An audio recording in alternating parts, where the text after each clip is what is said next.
Hello Internet, my name's Lave, and this week I watched Warcraft, the adaptation of the video game which I have never played. In fact, my knowledge of World of Warcraft starts and ends with the Leroy Jenkins meme, which went viral about 10 years ago. Leroy Jenkins!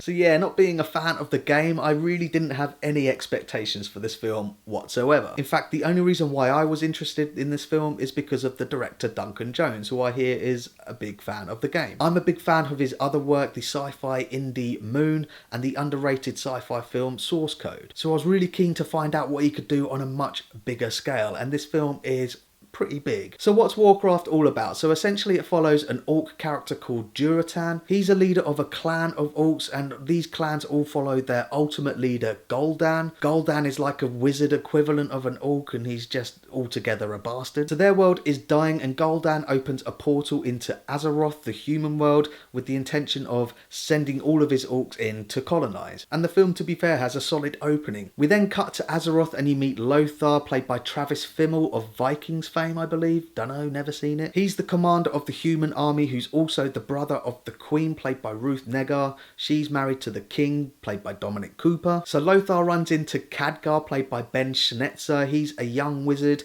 He was in training to become the Guardian, but actually dropped out of wizard school, I guess. But he still practices magic and reads up on it, and he actually senses the incoming attack. So Lothar and Khadgar hop on a griffin and go to Stormwind to seek out the help of the Guardian, played by Ben Foster. He's the head honcho wizard in charge of protecting their realm. They then go to the King to convince him of the impending attack, and now we have a movie. You still with me? So the first half an hour I was really kind of struggling to keep up with all of the names and all of the places. The only reason why I know them now is because I had to research them and write them all down. But I did feel like I was struggling to keep up with it, and the first half an hour really does feel like you're introduced to the world. They're just going to as many places as quickly as possible, either by griffin or by teleporting.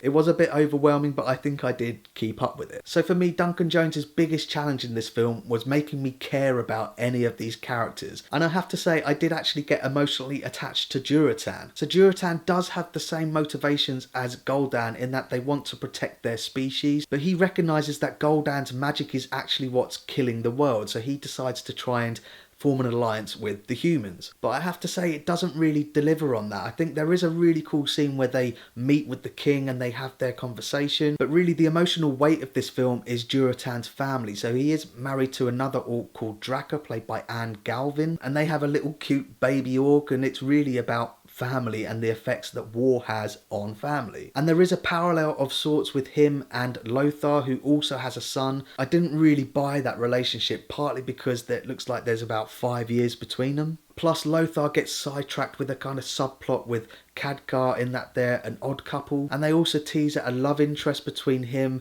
and Paula Patton's character, Garona. There is quite a funny scene with Garona and Khadgar when she thinks that Khadgar wants to lay with her. I thought that was quite funny. The rest of the human characters I thought were actually quite forgettable. I didn't think Ben Foster was convincing as the Guardian Wizard. Dominic Cooper as the King and Ruth Neggar as his Queen, again, completely forgettable. As I say, I was actually more interested in Durotan and his family, and Paula Patton's Garona. I thought they were more interesting stories. In terms of the CGI, some of it I thought was a bit hit and miss. I thought the orcs in general were okay. Sometimes I did find it a bit hard to understand what they were saying, but I think that's because of the way they are.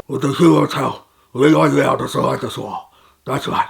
There definitely were parts where I felt it could have benefited from more time in post-production. For example, Lothar and his griffin, there's a scene where the griffin just didn't really look like it was part of the scene, but then later on I thought it did look a bit better. Likewise with some of the wizard effects and when they're casting their spells, sometimes I thought it worked. There is a scene with a lightning barrier which really looked kind of 90s CGI. And I could say the same about some of the practical effects. Some of the sets did look a bit like sets, but the majority of the landscape shots are rendered really, really well. There are a couple of overhead shots which really did remind me of video game maps, and looking down at them could be a reference to the game. Apart from those little niggles, generally the CGI I thought was very good. Particularly the fight scenes between the humans and the orcs, I thought they were really well choreographed. I understood what was going on the whole time. And the inevitable third act showdown between the orcs and the humans I thought was good. It wasn't anything that you haven't seen before, but there were a couple of personal battles happening in between them which were okay. Ultimately, what this film is doing is setting up a franchise, and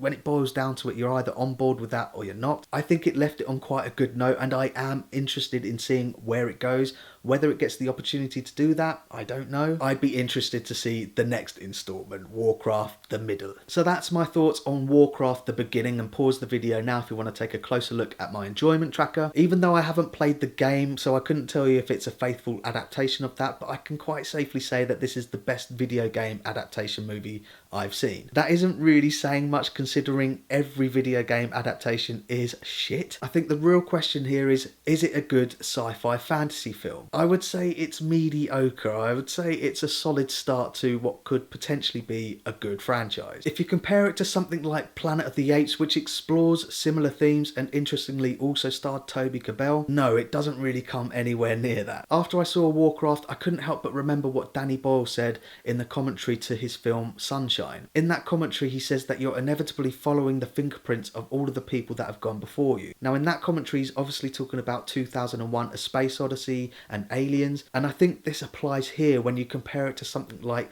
Lord of the Rings. I think this is definitely following in the same fingerprints as Peter Jackson's trilogy, and it doesn't come anywhere near that, but it is a valiant effort, and it could develop into something good. I am interested in seeing where it's going, and I do think it's worth a watch. Yeah. So if you've seen Warcraft, I'd be interested to hear your thoughts in the comments, particularly if you're a fan of the game. Are there any Easter eggs or references that I've missed? Let me know. So thanks very much for watching. If you liked the video, like it. If you didn't like it, dislike it. Either way, tell me in the comments. Don't forget to subscribe.